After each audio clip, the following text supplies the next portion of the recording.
রাজ্যের শিক্ষা নিয়োগ দুর্নীতি মামলার দীর্ঘ আইনি জটিলতার মাঝেই যোগ্য শিক্ষকদের জন্য অবশেষে কিছুটা স্বস্তির খবর মিলল। সুপ্রিম কোর্ট 2016 সালের নিয়োগ প্রক্রিয়ায় যুক্ত নবম, দশম এবং একাদশ দ্বাদশ শ্রেণীর আনটেন্টেড বা যোগ্য শিক্ষকদের চাকরির মার্কস এবং মেয়াদ সংক্রান্ত এক অত্যন্ত গুরুত্বপূর্ণ নির্দেশিকা জারি করেছে। স্কুল সার্ভিস কমিশন এবং মধ্যশিক্ষা পর্ষদের করা মিসলেনিয়াস অ্যাপ্লিকেশনের ভিত্তিতে দেশের সর্বোচ্চ আদালত এই রায় প্রদান করেছে, যা হাজার হাজার শিক্ষকের কাছে এই মুহূর্তে অত্যন্ত তাৎপর্যপূর্ণ। সুপ্রিম কোর্টের মাননীয় বিচারপতিরা স্পষ্ট জানিয়ে দিয়েছেন যে 2016 সালের প্যানেলে থাকা যে সমস্ত সহকারী শিক্ষক বৈধভাবে এবং স্বচ্ছতার সাথে চাকরি পেয়েছিলেন, তাদের এখনই চাকরি হারাতে হচ্ছে না। আদালতের পূর্ববর্তী নির্দেশ অনুযায়ী এই শিক্ষকদের চাকরির মেয়াদ 31শে ডিসেম্বর 2025 পর্যন্ত সীমাবদ্ধ ছিল। কিন্তু বর্তমান পরিস্থিতির কথা বিবেচনা করে এবং নতুন নির্দেশের মাধ্যমে সেই সময়সীমা এক ধাক্কায় অনেকটা বাড়িয়ে 31শে আগস্ট 2026 সাল পর্যন্ত করা হয়েছে। অর্থাৎ যোগ্য শিক্ষকরা আরও প্রায় 8 মাস অতিরিক্ত সময় পেলেন। আদালত চাকরির মেয়াদ বাড়ালেও এর সাথে একটি বিশেষ শর্ত বা ক্লজ জুড়ে দিয়েছে। এই সময়সীমা অনির্দিষ্টকালের জন্য নয়। বিচারপতিদের নির্দেশ অনুযায়ী নিচের দুটি ঘটনার মধ্যে যেটি আগে ঘটবে ততদিন পর্যন্তই পুরনো চাকরি বহাল থাকবে। 31শে আগস্ট 2026, যদি এর মধ্যে নতুন নিয়োগ প্রক্রিয়া সম্পন্ন না হয়, তবে এই তারিখ পর্যন্ত শিক্ষকরা চাকরিতে বহাল থাকবেন। যদি 31শে আগস্ট 2026 এর আগেই, ধরা যাক আগামী জুন বা জুলাই মাসে, নতুন এসএলএসটি নিয়োগ প্রক্রিয়া শেষ হয়ে যায় এবং নতুন শিক্ষকদের হাতে অ্যাপয়েন্টমেন্ট লেটার তুলে দেওয়া হয়, তবে সেই দিনই পুরনোদের চাকরির মেয়াদ শেষ হবে।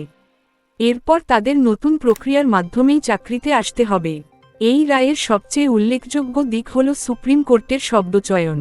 এই প্রথমবার দেশের শীর্ষ আদালত তাদের লিখিত অর্ডারে স্পষ্টভাবে আনটেন্টেড টিচার্স শব্দটি ব্যবহার করল।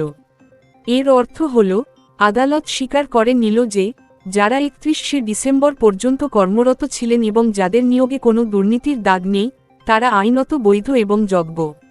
এতদিন ধরে চলা আইনি লড়াইয়ে যোগ্য প্রার্থীদের জন্য এটি একটি বিরাট নৈতিক এবং আইনি জয় হিসেবে দেখছেন বিশেষজ্ঞরা। সাময়িক স্বস্তি নাকি স্থায়ী সমাধান? শিক্ষক মহলে এই রায় খুশির হাওয়া আনলেও বাস্তব চিত্রটি কিছুটা ভিন্ন। আইনজ্ঞদের মতে এটি একটি সাময়িক স্বস্তি মাত্র, কোনো স্থায়ী সমাধান নয়। শিক্ষকদের ভবিষ্যতে চাকরি বজায় রাখতে হলে নতুন সিলেকশন প্রসেস বা নিয়োগ প্রক্রিয়ায় অংশগ্রহণ করতেই হবে। সেখানে তাদের যোগ্যতা প্রমাণ করে কাট অফ নাম্বারের ভিত্তিতে মেধা তালিকায় স্থান পেতে হবে। যদি কেউ নতুন পরীক্ষায় উত্তীর্ণ হতে না পারেন, তবে 31শে আগস্ট 2026 বা তার আগে নিয়োগ শেষ হওয়ার দিনই তাদের চাকরি জীবনের রীতি ঘটতে পারে।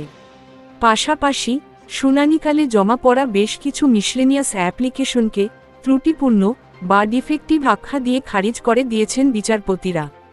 সব মিলিয়ে সুপ্রিম কোর্টের এই নির্দেশ যোগ্য শিক্ষকদের লড়াই করার জন্য বাড়তি সময় দিলেও তাদের ভবিষ্যতের চাবিকাঠি সেই নতুন নিয়োগ প্রক্রিয়ার ফলাফলের ওপরেই ঝুলে রইল।